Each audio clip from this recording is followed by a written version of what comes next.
Halo, selamat sore teman-teman. Kita bertemu kembali dalam acara ngobrol bareng bersama dengan Meli Kyong. Kita ngeteh bareng ya. Jadi filosofi ngeteh tahu bahwa di mana kita bisa saling mengisi, saling belajar gitu. Nah, buat saya ini adalah kesempatan yang sangat baik sekali.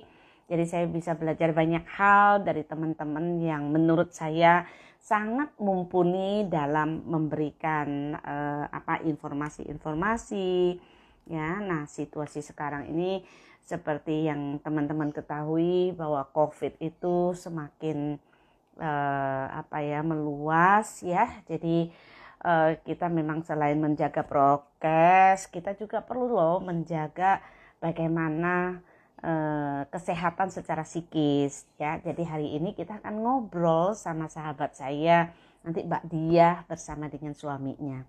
Halo Nifali, terima kasih selalu setia. Hai Marisa, hai Monita.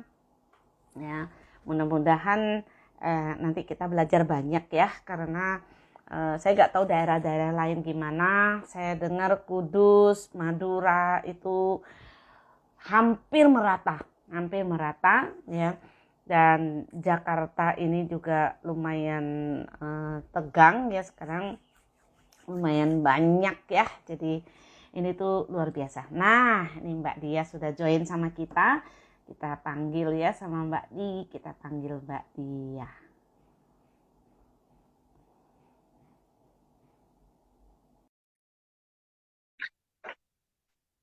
Ya, selamat sore Marisa. Kita tunggu Mbak Dia ya. Hai Hilda. Hai. saya tuh saya tuh paling seneng kalau lihat nih selalu berdua ya. Apa kabar Mas Dandi? Mbak Dia harus sehat ya, harus sehat. Bandung gimana nih situasi Bandung? Seperti Situasi lumayan kalau hitam ngelihat ya. lagi hitam ya betul. Bahkan gubernur aja menghimbau supaya orang-orang yang mau wisata ke Bandung jangan dulu katanya gitu. Iya, Ditunda iya, ya. iya. Tadi saya lihat kok, saya lihat di TV tuh. Jadi kalau yang plat B atau plat yang di luar plat Bandung, jadi mereka yang tidak punya, maksudnya bukan tinggal di Bandung, itu mereka disuruh balik ya, disuruh balik gitu. Iya, Jadi betul. jadi di sini bukan hanya itu cukup bijaksana ya gubernurnya ya. Jadi bukan hanya menjaga warga Bandung, jadi supaya yang lain tidak masuk lagi gitu ya. Takut malah menular keluar gitu ya. Ya ini kita punya gubernur-gubernur semua sudah sangat sigap juga ya. Semalam lihat bagaimana Pak Anies juga ya, saya lihat pemerintah kita luar biasa melakukan tindakan-tindakan untuk menyelamatkan kita sebagai warga Indonesia ya. Ya, nah Mbak Dia, aduh kita akhirnya ketemunya di IG dulu deh. Yang mana yang lebih cepat ya? Karena saya ngerasa bahwa ya, saya ngelihat apa yang dilakukan oleh Mbak Dia sama Mas Dandi ini sangat luar biasa sekali ya. Jadi kontribusinya untuk masyarakat luas gitu ya. Saya bayangkan kalau semua masyarakat Indonesia lakukan hal yang sama gitu ya. Nggak usah pikirin tunggu nanti deh gitu ya, nggak usah tungguin apa sih kenapa pemerintah belum gini, enggak, tapi kita lakukan dulu gitu ya. Nah tadi pagi saya baru baca satu artikel nih Mbak Dia, satu artikel bahwa ternyata kalau kita bicara tentang COVID iya gitu ya, COVID itu memang nyata ada gitu ya, jadi begitu banyak orang yang maksudnya sudah jadi korban gitu. Nah sekarang pertanyaannya, kalau kan berarti kan kita bagaimana sih yang paling bisa membuat orang itu sekarang tenang dulu gitu ya, ya itu salah satunya kan obatnya belum ada, jadi kita masih bicara tentang prokes ya, menjaga kita pakai protokol kesehatan, tapi yang tidak kalah pentingnya itu adalah antibody. antibody di Nah, dalam tubuh nih ya, gitu kan, gitu. Nah, itu yang penting banget. Jadi, memang selain vitamin C, vitamin E gitu. Nah, yang menurut saya yang cukup urgent untuk kita juga ketahui itu adalah masalah dengan apa ya, kemarahan gitu ya.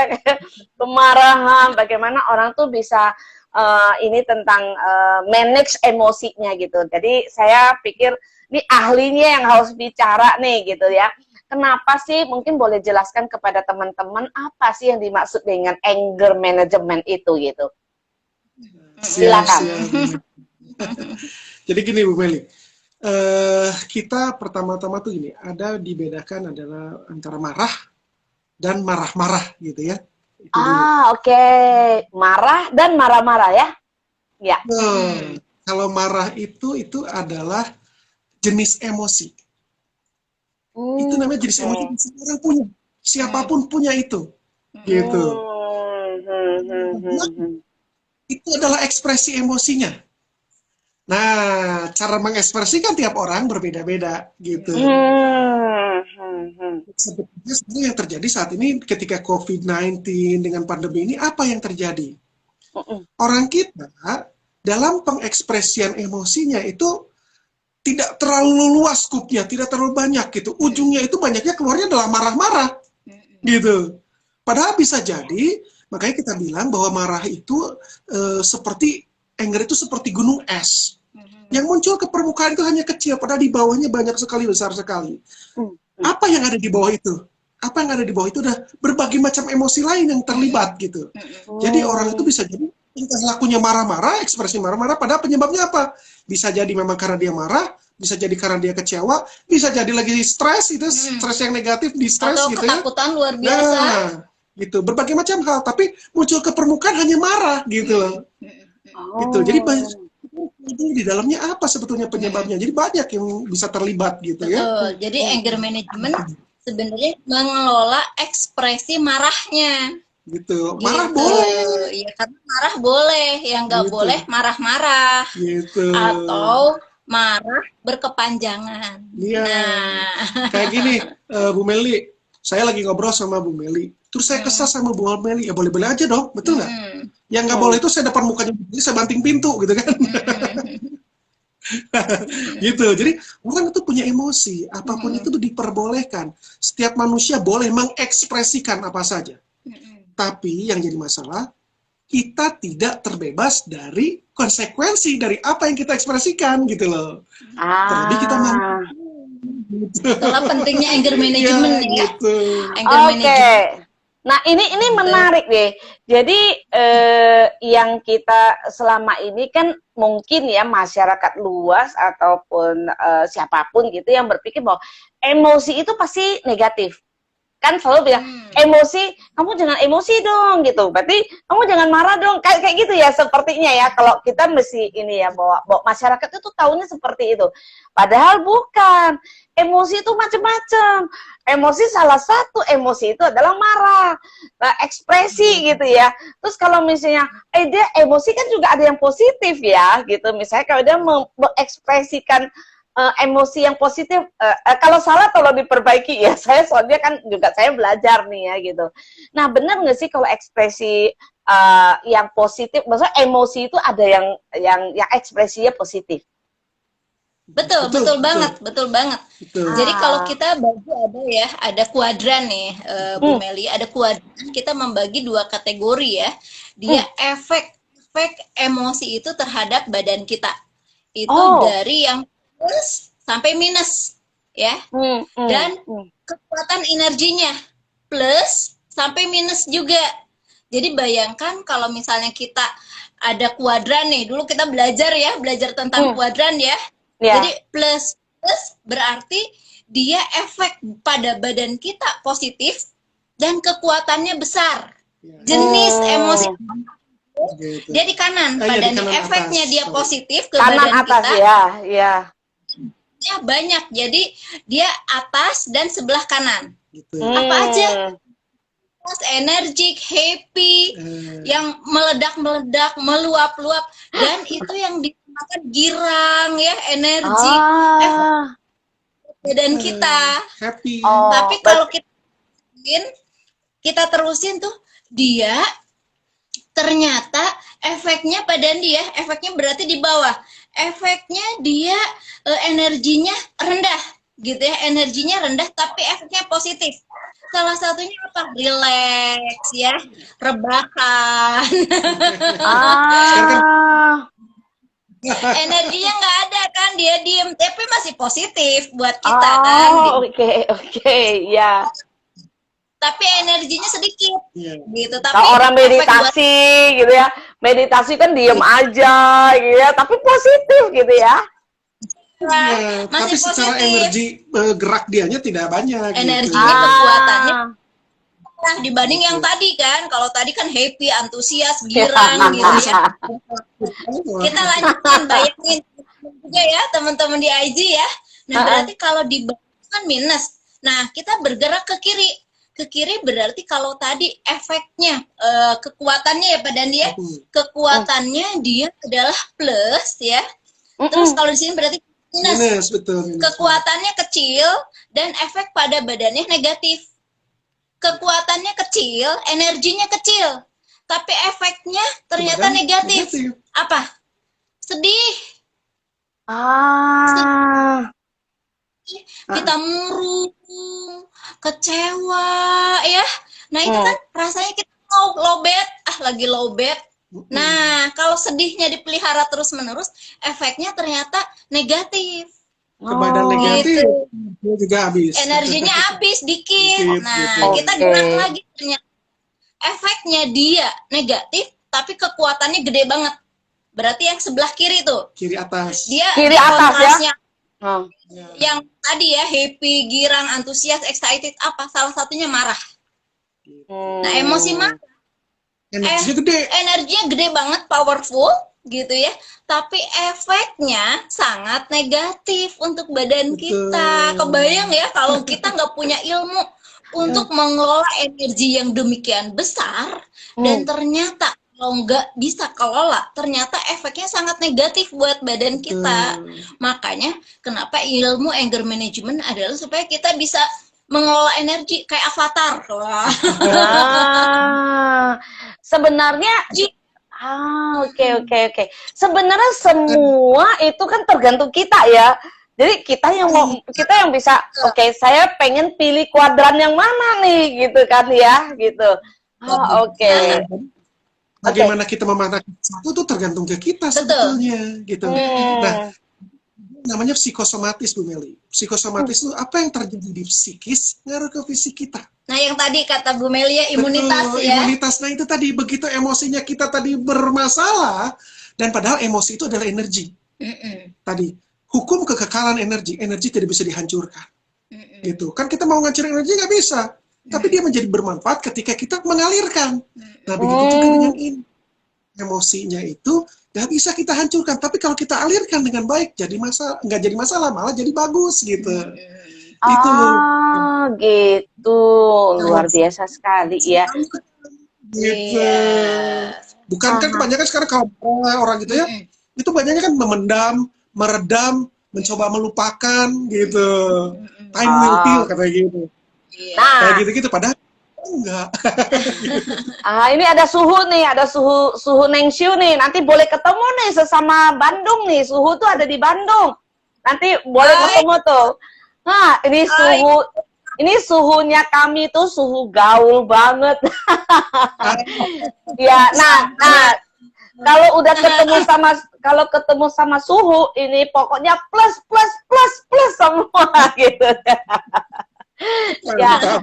Ya, jadi ternyata gini ya, maksudnya gini, kalau kita kan bicara tadi kepada imunitas ya, imunitas gitu. Nah, kebayang ya kalau orang yang sudah meledak-ledak ya, negatifnya itu seperti ya, tuh kumaha daramang kan.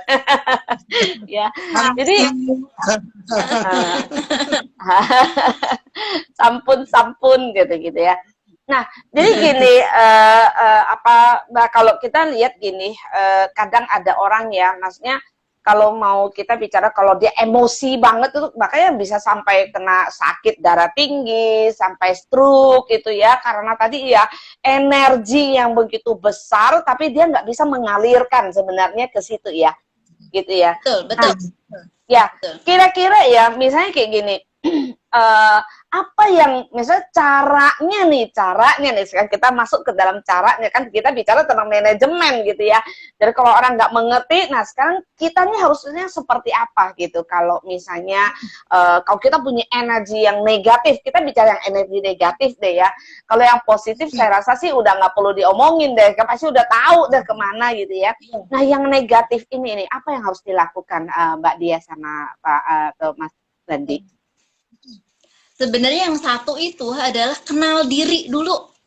Kenal tipe anger mana lah kita, gitu ya. Nah, karena gitu ya, yang butuh mengelola marah itu adalah orang yang tadi meledak-ledak, meluap-luap, gitu. Padahal semua orang butuh untuk mengelola marah tadi. Karena semua orang punya. Karena semua punya kan. Dan tipe coba kenali dulu. Nah, coba dikenali. Tipe marah itu ada tiga. Loh. Ada tiga ya. Tipe marah itu satu adalah tipe yang tadi meledak-ledak. Kita namakan itu namanya anger out. Kayak Hulk ya. Meledak, gitu. Hulk itu ada stimulus di mana ada tekanan tertentu, ada stresor tertentu ya. Meledak dia. Dia meledak, anger out, keluar kan, meluap. Nah, itu anger out. Anger out. Lalu yang kedua Dan Pak Dandi, tuh gini, kan tadi bahwa sifatnya itu yang namanya anger itu merusak, destruktif. Energinya gede tapi dia destruktif, merusak. Begitu tipe orang yang anger out, dia meledak keluar, maka siapa yang rusak? Orang yang ada di sekitar dia.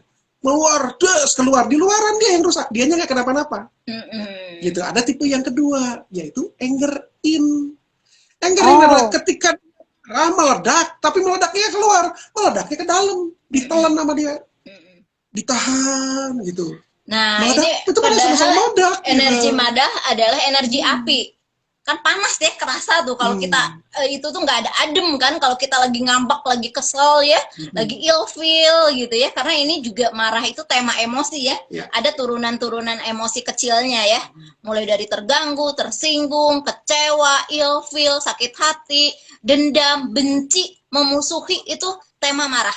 Tersinggung gitu. loh, itu tuh marah. Nah, gitu. misalnya tadi anger in, dia kalau misalnya tersinggung, ada orang yang katakanlah mempermalukan dia. Kamu dasar lelet banget sih, gitu aja nggak ngerti. Nah, kita kan tersinggung. Nah, orang bilang, saya nggak marah, cuma tersinggung aja. Nah, padahal tersinggung itu adalah termasuk marah. Cuman kadarnya. Kadarnya, ya beda lagi dengan kebencian atau permusuhan ya, yang luar biasa memang dia kadarnya. Nah, tapi lalu dia tidak mengekspresikan tersinggungnya. Dia telan ke dalam. Seperti halnya dia anger in itu. Seperti halnya dia sebenarnya lagi menelan energi api ke dalam, seret. Makanya tadi destruktif, gitu ya. Begitu anger dia, yang rusak siapa? Yang rusak siapa? Diri sendiri. Karena dia terbiasa menelan energi api. Harusnya dikelola, tapi dia hanya telan begitu saja, ya. Lalu berikutnya yang ketiga. Ketiga apa?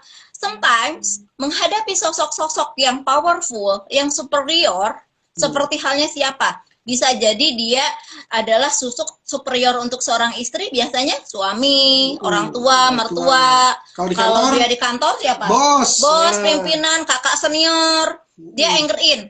Begitu dia anger in, diredam ke dalam gitu dia. Tapi kalau menghadapi yang submisif, katakanlah kalau dia di kantor menghadapi bawahannya, menghadapi kalau seorang mahasiswa adik tingkatnya, kalau ternyata di rumah di seorang bunda ke anak, seorang ayah ke istri, submisif. Biasanya dia kan nggak ada ketakutan ya, jadi duar aja. Jadi anger in ke sosok yang powerful, anger in ke sosok powerful, anger out ke sosok yang tidak berdaya. Ini tipe ketiga. Nah, kenali dulu. Kenali dulu kita tipe yang mana. Karena biar kita tahu tipenya beda. Ada kesamaan tapi ada dasarnya dia beda, dan akhirnya aware ya.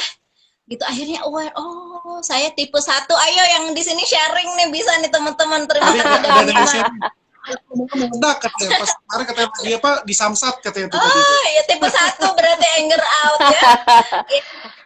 Nah, kalau kita bicara gini, kalau kita bicara mau in, mau out ya, itu semuanya kan sebenarnya kurang baik ya, kan kayak gitu kurang baik gitu kan, gitu. Nah, kalau di antara in sama out nih, mana yang lebih mendingan? Ada yang lebih mendingan kah? 3 kriteria marah dengan sehat. 1, ada sesuai kadar. Ya, kita menghadapi anak kecil, katakanlah yang ngeyel, ya. Kita nggak mungkin ngeluarin sosok yang serem dan akhirnya ngebentak kan. Kadar kita, dosis marah kita beda dong dengan katakanlah dia yang katakanlah mencuri misalnya ya, atau enggak yang dia mepet tuh, misalnya pada nih orang dewasa yang mepet antrian atau mepet mobil. Nah, dosisnya marah sehat tuh dosis sesuai dengan apa? Dengan konteksnya. Konteksnya itu ada tempat ya, siapa dia berbicara. Nah, dia bisa dosisnya tepat atau kadarnya tepat dan sesuai konteks gitu. Misalnya gini, Bu Meli sih memang salah, ngaku sih salah. Tapi kalau dimarahin di depan semua orang, gitu. Di depan umum kan beda cerita tuh. Gitu. Sakit hatinya lebih. Jadi marah cerdas tuh boleh anger out. Boleh Bu Meli anger out karena salah satu fungsi emosi itu untuk survival.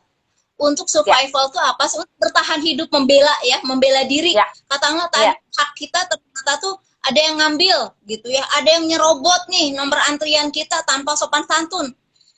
Marah yang sehat, dia marah di situ, bukan diam.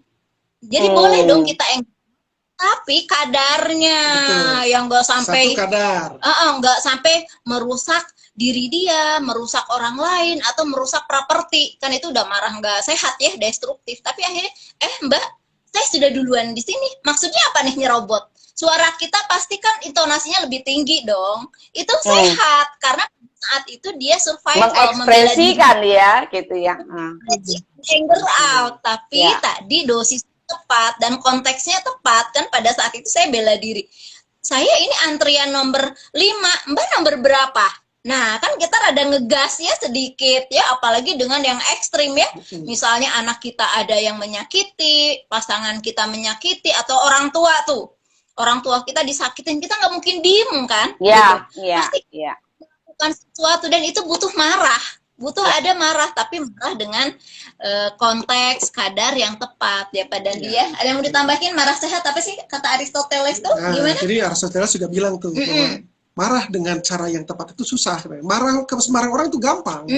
Tapi marah dengan cara yang tepat, dengan kadar yang tepat, ke orang yang tepat sasaran gitu. Itu lebih mudah.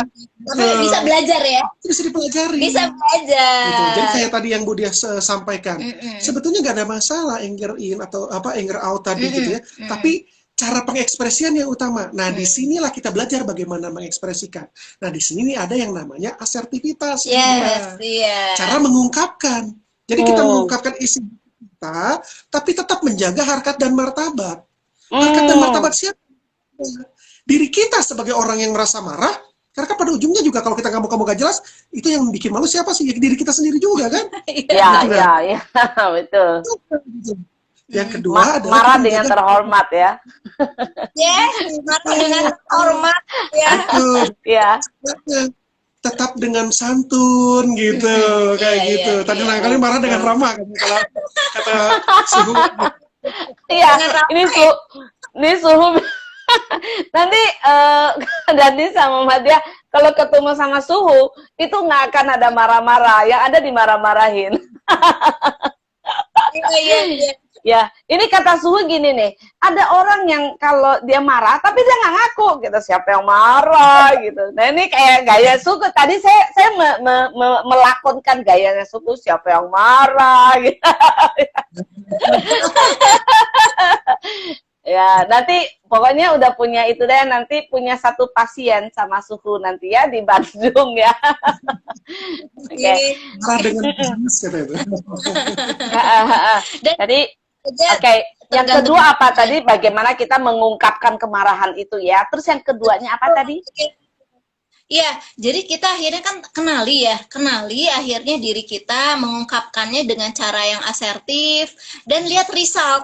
Apakah kita sudah asertif atau belum? Jangan GR. Saya udah marah cerdas kok, taunya hasil anak kita ngejauh sama kita gitu ya, enggak mau sama papa, ada enggak mau kasus dipeluk ya. Ada kasus gini Bu Berarti Meli. marah kita belum sehat itu. Oke. Ada seorang istri, ini ada contoh kasus nih, seorang istri dia bilang gini, Pak Dandi, suami saya mah baik banget, orang itu nggak pernah marah, dia mah baik, sabar banget. Tiba-tiba suaminya kena stroke. Ternyata anger in. Oh iya. Oke, sekarang saya nanti coba cek dulu ya, suami saya nggak pernah marah, nanti saya anger in. Rasa aman ya. Oh, berarti nggak baik juga ya kalau dia nggak pernah marah ya? Berarti kita perlu menilai ya, perlu ada penilaian ya. Oke.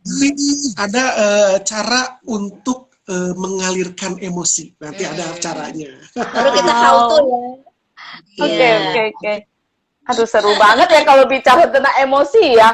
Tadi kita ngebayang kalau emosi itu pokoknya marah-marah gitu, ternyata enggak loh ya gitu. Jadi tergantung bagaimana cara kita mengekspresikannya gitu ya. Nah, terus gini, kadang-kadang kalau misalnya kita bicara tentang orang yang kita nih hubungin ke kesehatan gitu tadi ya, saya bilang ke tubuh kita gitu ya, antibodinya itu kan tadi gitu. Nah, kita kan selalu bilang bahwa selama ini kalau orang marah itu kan bisa sampai yang ke stroke, ke stroke lah, darah tinggi lah kayak gitu ya.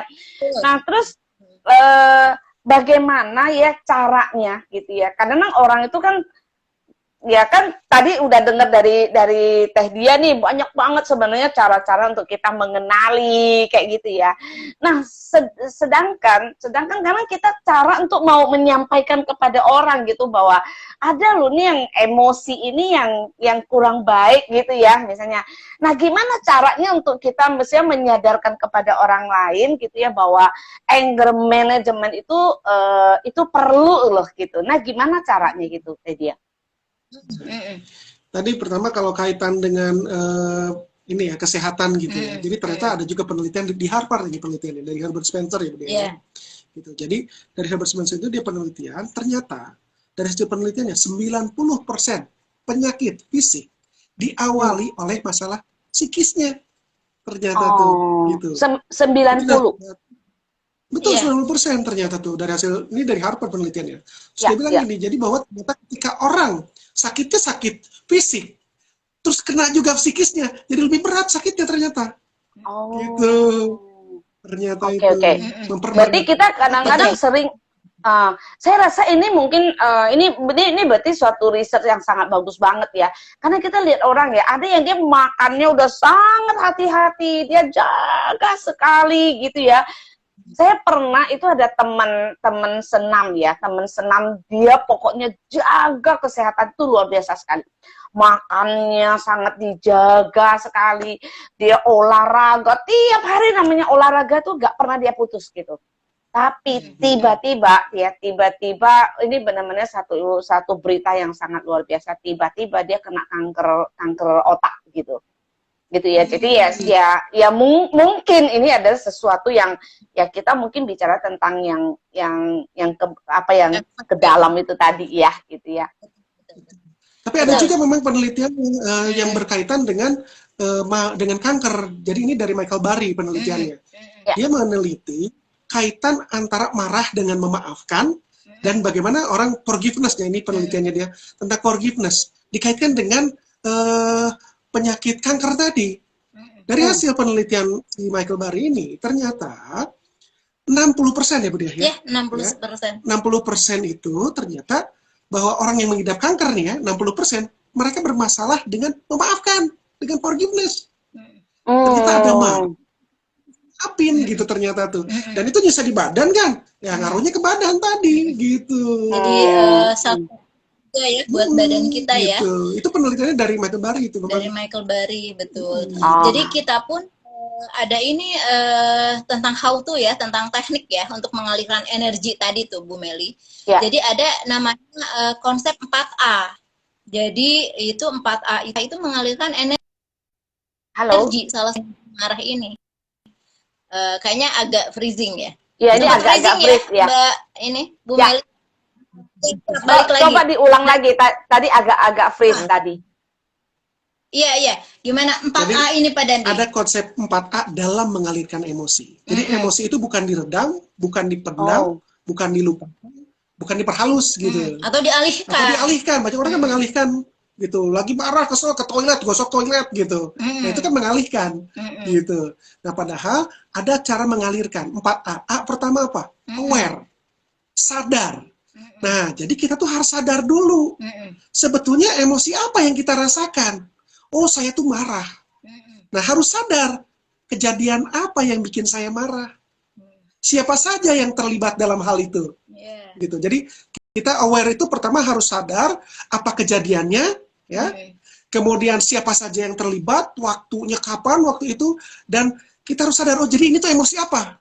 Oh, saya itu merasa sedih. Accept ya berarti. Oh, saya merasa marah. Oh, saya merasa kecewa. Jadi perasaannya harus jelas dulu, aware dulu, sadar dulu. Setelah sadar, baru yang kedua, ya, accept, terima. Saya terima, marah. Oh, saya tuh marah, ini tuh. Ke perilaku yang mana, misalnya ya? Dan harus jelas ke perilaku yang mana. Jadi kita itu marah itu bukan ngomongin ngebahas subjeknya, tapi ngebahas perilakunya. Jadi contohnya kita marah sama orang tua, bukan kita jadi berdosa ke orang tua, mau jelek-jelekin orang tua, marahin orang tua, bukan. Tapi yang kita proses itu adalah keselnya itu ke kejadian yang mana, ketika orang tua melakukan apa. Nah itu, jadi ke perilaku, bukan ke orang. Gitu. Perilaku membandingkan, atau enggak seorang misalnya istri ke suami, oh yang dia perilakunya tidak adil, oh perilaku yang suka menghina. Nah itu yang kita proses. Kita proses itu. Setelah bukan orangnya ya. Bukan. Baru proses yang ketiga, lo itu apa? Perbolehkan. Kamu marah, perbolehkan. Pengen apa? Pengen teriak, boleh teriak. Tapi tadi tempatnya di mana? Tepat sasaran nggak? Waktunya kapan? Nah, sebetulnya ada terapi khusus untuk ini. Untuk proses low ini. Terapinya. Nah, yang dilakukan anger management itu, ya, anger management terapi, itu sebetulnya sedang low. Perbolehkan, tapi dalam terapi. Metode psikoterapi. Psikoterapi. Itu nggak bisa sembarangan ya. Betul, mesti dibimbing dulu sama ahli ya. Kalau kita juga belajar sepeda, belajar nyetir, renang, itu kan dibimbing dulu ya sama ahlinya. Tapi setidaknya menulis di salah satu nanti ya. Nanti ada berbagai macam terapi, ada terapi menulis, ada terapi. Nah itu perbolehkan sampai dia mengalir habis. Setelah itu ada away. Away itu adalah let it go, let it go. Gitu. Biarkan serius. Gitu. Di situ kita belajar berikhlas, di situ kita belajar untuk ridho menerima. Oh ini tuh kalau saya muslim gitu ada yang namanya qadarullah. Qadarullah itu jadi ada ketentuan Allah yang memang kita segala sesuatu yang terjadi di dunia ini sudah izinnya Allah gitu. Atau ya kalau misalnya atas izinnya Tuhan gitu ya, ada takdir gitu. Nah, gitu. Kita tuh belajar menerima itu berpasrah di situ. Accept and forgive jadinya. Betul. Nah yang jadi masalah Bu Meli adalah 4 proses ini orang tidak mau berurutan. Baru orang aware, sadar, pengen langsung away. Gitu. Tapi accept sama Allah nggak dilakukan. Nah, ada yang yang skip, bikin orang jadi pada nyangkut gitu. Jadi kok ada yang nyangkut. Stepnya nggak diikutin ya. Nah, ini kayaknya gitu deh. Bang Dandi sama Mbak Diedi, tolong dibaca nih. Kayaknya ini ada banyak ini. Saya kok di sini kayaknya agak susah sekali membaca, kayak nempel gitu ini. Nah, ini suhu nih. Marah dengan nada yang halus katanya. Nah, ini kalau marah dengan nada yang halus itu boleh nggak? Bisa nggak sih gitu?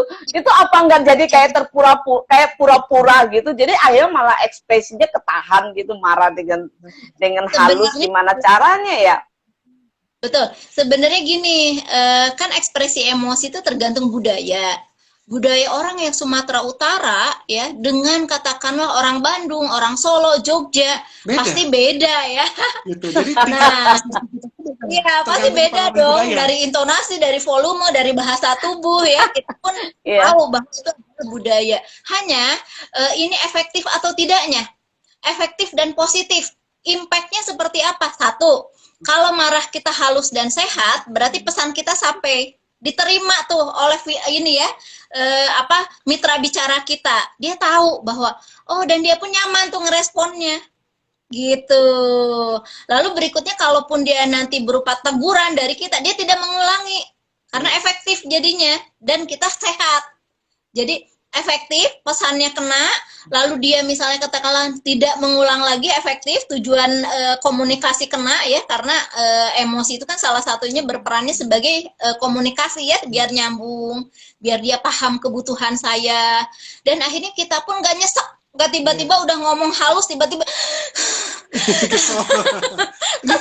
Itu berarti marah halusnya tidak sehat. Sama pernyataannya Mbak Novianti nih. Apa tuh? Di tempat samsat dia ngomong baik-baik, tapi ternyata tidak dilayani dengan baik. Akhirnya setelah marah-marah baru dilayani. Nah, artinya tadi ketika dia baik-baik tidak efektif. Iya, tidak efektif. Gitu. Begitu dia lebih kencang ternyata efektif. Nah, artinya di situ memang dibutuhkan seperti itu. Kadarnya agak digasin gitu. Dikit ya. Asal jangan nanti Mbak Novianti begitu ke semua orang di setiap kondisi gitu loh. Nah, itu yang salah.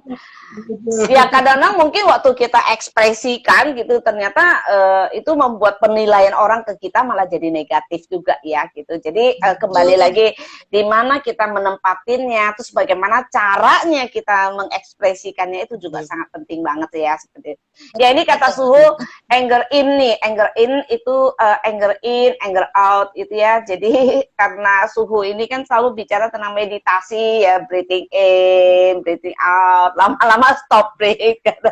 Jadi udah nggak napas lagi, itu yang bikin paling bagus, hilangin emosinya, stop.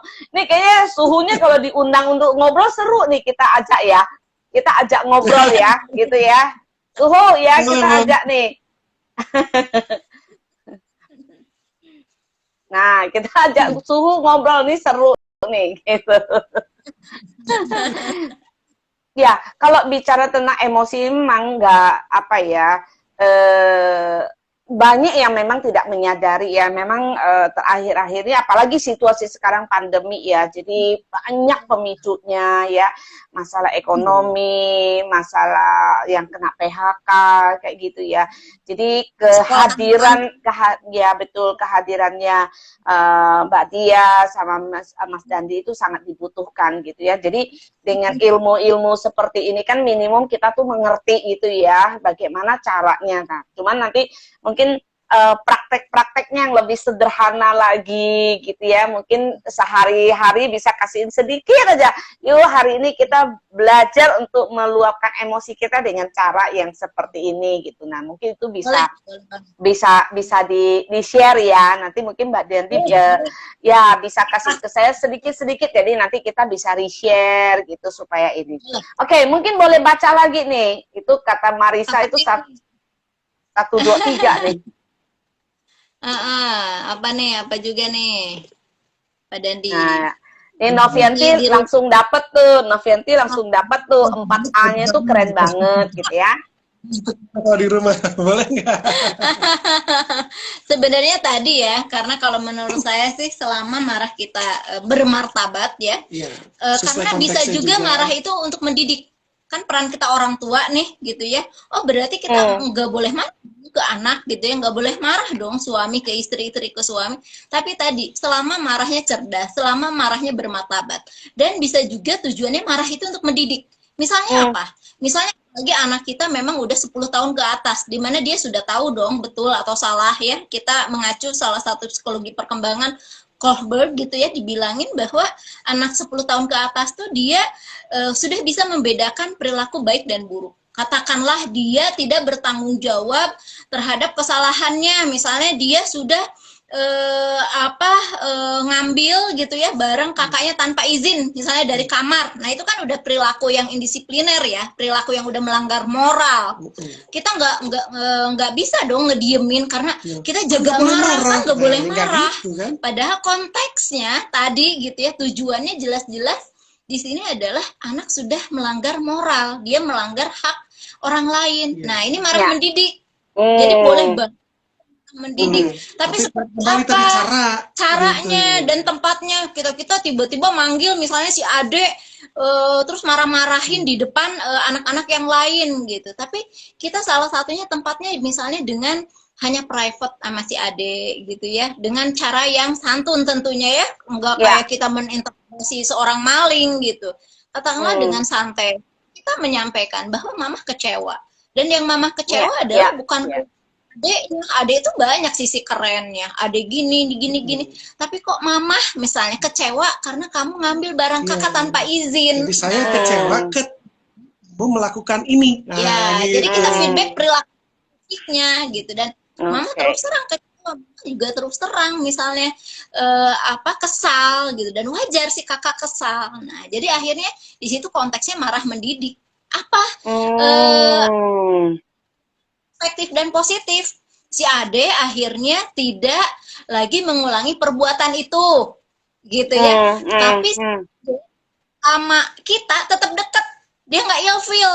Si bapak jadi tadi kemarin marahin, mental barrier atau mental blocking ya, yang membuat dia berjauh gitu. Kalau kita itu marah mendidik, masa bisa diterapkan oleh orang tua ya.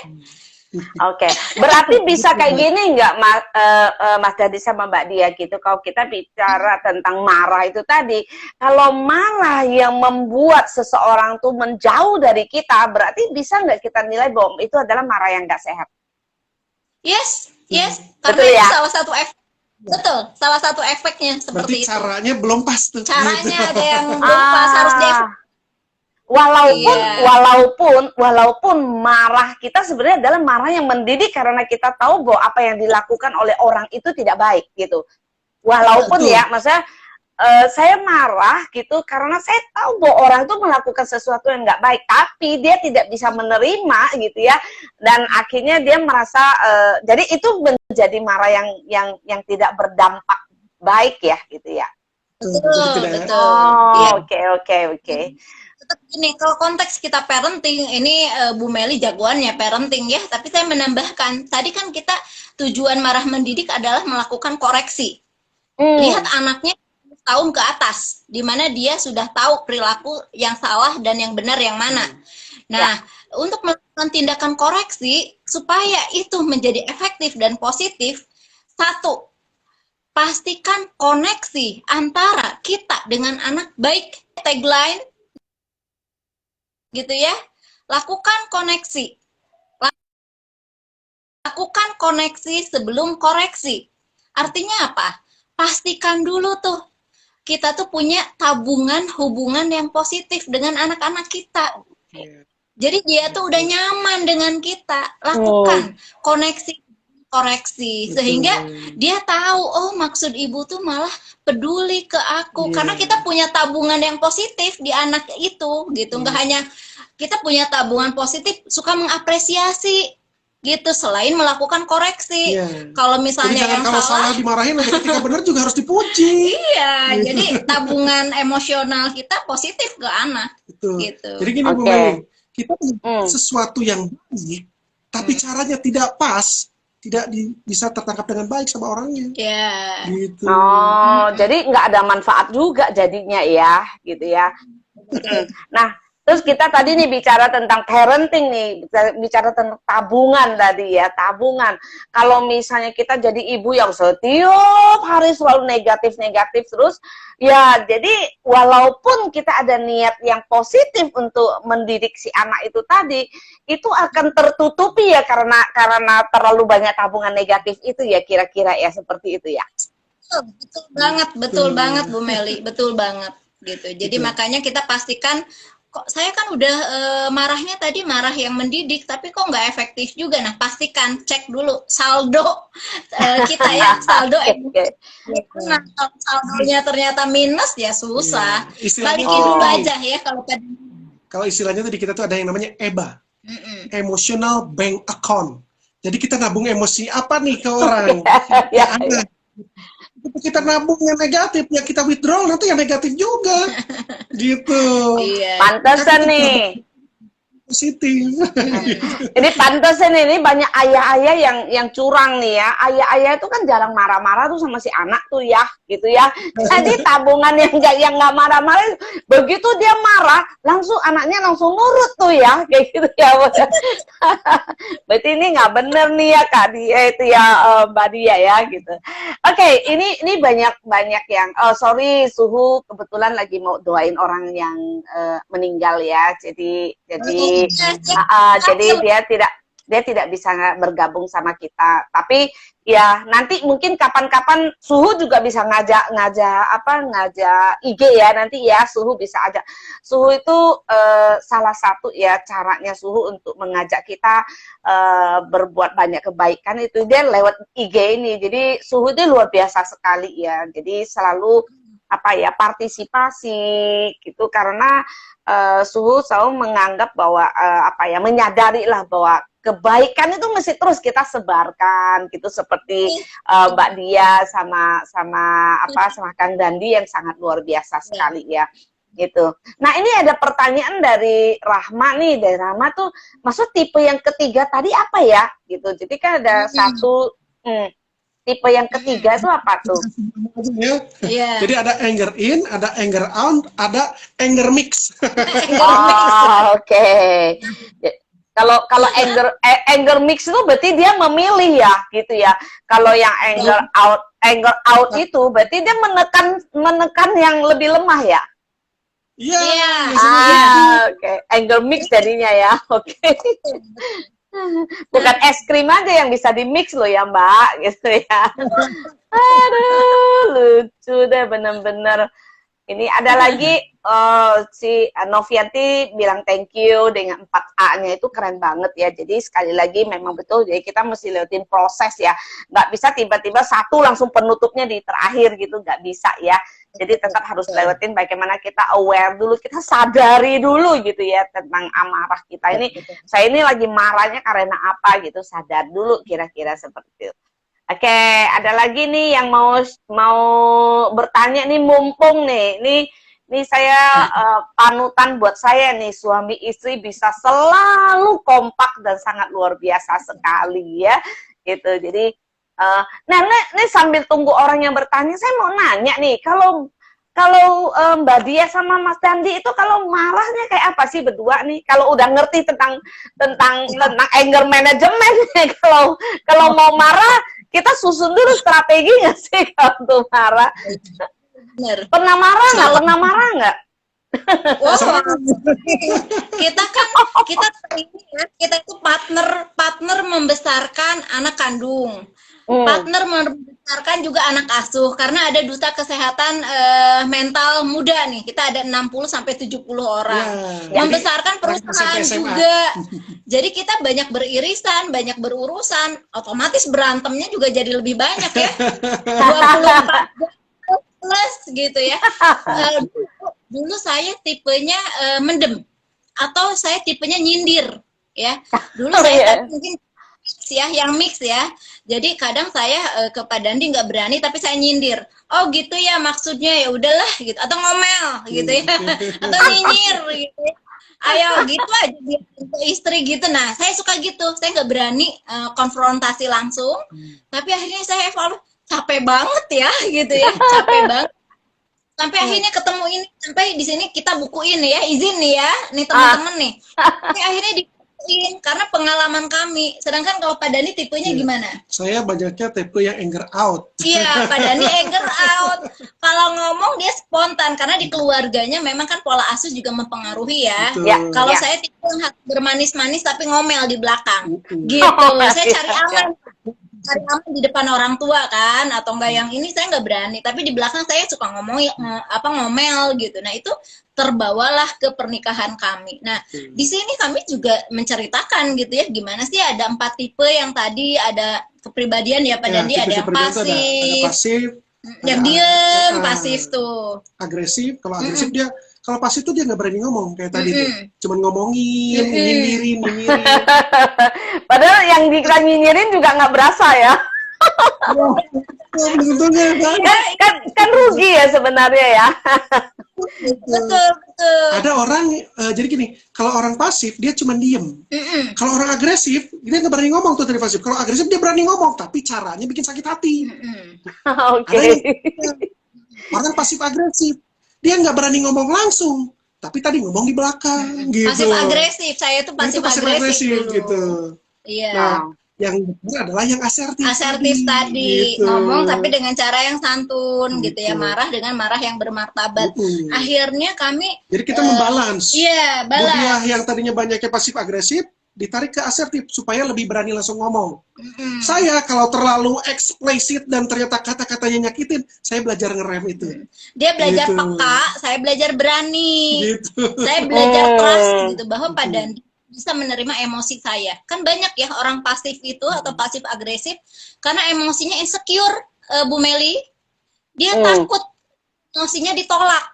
Dia takut pendapat ditolak sama pasangannya. Katakanlah konteksnya pernikahan, insecure.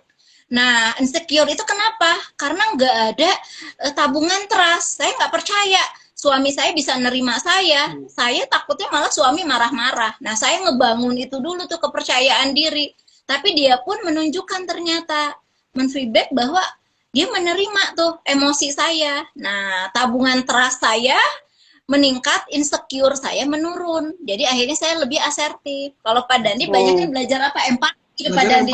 Oh, kalau gua gini ternyata dia nangis ya. Itu salah satu ya senjatanya perempuan, yaitu nangis ya gitu.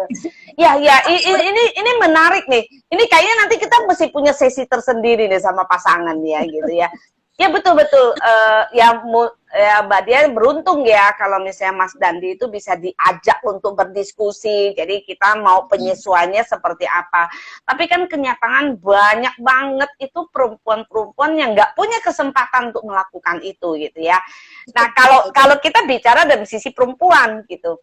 Tapi ketika saya ngobrol dengan teman laki-laki, itu kadang mereka bilang gini, aduh, gue nggak habis mikir deh, ntar kalau maunya istri saya apa, saya nggak ngerti, dia bilang gitu. Karena apa? Nanti kalau mau ngomong sedikit aja, dia udah nangis duluan, gitu. Jadi, akhirnya karena nangis itu, ya, dia pikir karena dia nangis, jadi dia lain kali dia nggak pengen menyakiti si perempuan itu, tapi tidak ada solusinya, gitu loh. Nah ini kan tadi kan ada solusinya yang kita harus kayak gimana, yang satu mesti ngerem, yang satu mesti lebih berani, kan kira-kira seperti itu ya gitu. Wah ini luar biasa sekali ya Mbak Dia, ini pasti yang terbawa karena kondisi kita nih, kita punya culture-nya berbeda-beda ya, keluarganya Mbak Dia dan runutannya tuh berbeda, keluarga Mas Dandi juga berbeda. Nah begitu juga sih yang terjadi di dalam komunikasi ya, kami juga seperti itu gitu, sampai terakhir ya. Anak saya tuh ngomong kayak gini sama saya, Mama nggak selalu harus menerima iya gitu dari apa yang kami diskusikan. Mama harus jawab iya, cuma karena tapi ujung-ujungnya kayaknya nggak nerima gitu sebenarnya gitu kan. Gitu. Ya cuman ya kadang-kadang kayak gitu ya. Kita perempuan tuh mungkin, apalagi saya kan tipe orang yang punya empati gitu ya. Jadi ketika misalnya anak saya yang laki sama suami saya, kan laki sama laki kadang-kadang kan lebih sering nggak nyambungnya gitu. Nah, saya tuh tipe orang yang pengen mendamaikan gitu, pengen menjembatani gitu. Padahal kalau secara laki-laki buat dia itu nggak sehat gitu loh. Ya kami harus selesaikan dengan cara laki-laki kayak gitu. Waduh, secara adat. Iya. Ini kan luar biasa ya gitu. Jadi kita perlu lebih memahami. Saya setuju banget sama Mbak Dia ya, kalau kita perempuan tuh harus lebih berani untuk mengungkapkan juga gitu ya, apa yang kita rasakan gitu. Kalau laki-laki kan dia nggak, maksudnya gini kan, gaya komunikasinya kan berbeda ya antara laki sama perempuan ya gitu. Jadi ya kalau perempuan kan maunya lo mesti ngertiin gua dong gitu kan, padahal ya laki-laki kalau kamu nggak ngomong ya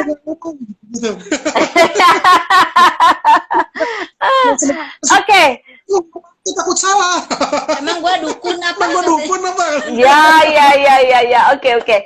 Nah, Mas Dandi sama Mbak Dia, ini waktunya kita, aduh rasanya udah habis gitu ya, tapi seneng sekali kita bisa dapat banyak ilmu ya. Terus terang hari ini nanti kayaknya benar-benar kita juga tadi Bu Herlani juga udah dengar juga, kayaknya kita perlu deh bikin sesi sharing ya, sesi sharing yang tidak hanya cuma 1 jam. Jadi nanti mungkin kita prakteknya seperti apa sih, bagaimana caranya kita, misalnya sekarang kalau saya yang sudah punya anger out gitu atau anger in gitu, tapi gimana sih caranya supaya saya tuh bisa membuat lebih mengerti bagaimana cara saya itu untuk mengeluarkan emosi-emosi itu gitu. Kapan sih saat yang tepat gitu. Kayaknya nanti kita kayaknya perlu deh ya bikin satu sesi-sesi tersendiri ya, karena di luar sana banyak banget orang yang membutuhkan ini gitu ya. Nanti kita atur ya Mbak Dia ya sama Mas Dandi gitu. Sebenarnya ini tuh idenya kita udah lama nih, kita tuh pengen banget gitu ya, cuman ya boleh kita ada bicara, tahu-tahu COVID akhirnya nggak jadi ya kan gitu. Ya mudah-mudahan kita bisa merealisasikannya. Saya pikir banyak hal yang perlu kita improve kok situasi sekarang ini gitu ya. Kalau semakin banyak keluarga yang sehat, pasti kita akan mencapai apa ya, membuat generasi-generasi Indonesia yang ke depan tuh benar kita harapkan tuh mereka itu tidak lagi yang sedih, tidak lagi yang punya inner child-nya yang nggak bagus gitu ya. Kalau orang tuanya itu juga sadar bagaimana tahu mengelola gitu ya emosi dengan anger management ini. Oke, nah sebagai kata penutup nih, apa yang ingin disampaikan? Ayo. Ya, sebenarnya anger management itu adalah sebuah kompetensi ya. Jadi kita punya marah, tapi setiap kita belum tentu memiliki ilmu untuk mengelola marahnya. Dan ilmu itu bisa dijemput ya di berbagai media, dan teman-teman yang ingin mendapatkan silahkan. Ini untuk remaja ya, apalagi remaja sekarang banyak yang galau karena kan ada yang ujian-ujian seleksi itu banyak yang kecewa. Nah ini bisa membantu ya, salah satu tuntunan untuk mengelola emosi. Jadi, untuk remaja. Buku ini untuk remaja yang lagi ngalamin dan juga panduan buat orang tua yang punya anak remaja. Ini bisa membantu Anger Management 14, karyanya Keisha, dibantu oleh anak kami ya. Nah semoga kalau kita mengajarkan ilmu itu sejak dini, semoga akhirnya mereka pun lebih ngeh ya untuk mengelola marah dengan positif, produktif, bukan destruktif. Jangan sampai merusak dirinya. Ataupun orang lain. Ataupun orang lain. Mudah-mudahan dengan kita belajar berlatih terus-menerus tentang anger management, kompetensi kita untuk mengelola marah itu menjadi lebih baik lagi. Gitu sih. Ya, terima kasih banyak. Oh ya, Mbak Dia, kami kan juga ada buka satu, kita mencoba ya memfasilitasi teman-teman di komunitas MK ataupun yang di luar gitu ya. Kami punya satu platform sekarang kami sebut dengan MK Mart. Jadi nanti boleh ya izin ya, nanti buku-bukunya itu bisa dijual di MK Mart ya. Siap. Boleh, siap. Ya, karena gini, jadi setiap barang yang dijual di MK Mart itu adalah barang yang kami pilih, ya kami pilih bahwa semua barang itu berdampak dan ada historinya, jadi ada ceritanya. Misalnya, kenapa sih kok Bu Meli kok tiba-tiba ada jual kue gitu. Jadi kami bukan jual kuenya, tetapi kami menjual ya sesuatu yang ada historinya untuk membantu. Jadi ada apa cerita di balik kue itu gitu. Jadi misalnya kami lagi membantu seseorang ya, dia udah single parents, terus kena PHK gitu ya, tapi bagaimana dia harus survive kayak gitu. Nah, yang kami lakukan, kami bukan membantu dalam bentuk memberikan uang, tetapi kami merangkul bahwa ya kita punya family, we have a family gitu. Jadi kita punya keluarga. Keren. Nanti misalnya kalau jadi kayak buku itu tadi nanti mungkin saya akan lebih banyak nanti kita ngobrol buku itu maksudnya apa gitu ya, terus apa yang bisa kita lakukan dengan kalau kita menjual buku itu. Saya jadi langsung teringat nih, tempo hari ketemu dengan seorang anak yang mereka punya community yang apa ya, broken home gitu. Nah, jadi mungkin nanti kita cocokkan ke sana ya. Nanti kita akan ngobrol lagi, oke? Ya, terima kasih banyak ya. Iya, teman-teman. Ya, terima kasih banyak. Selamat sore. Sampai ketemu ya. Ya, bye. Oke.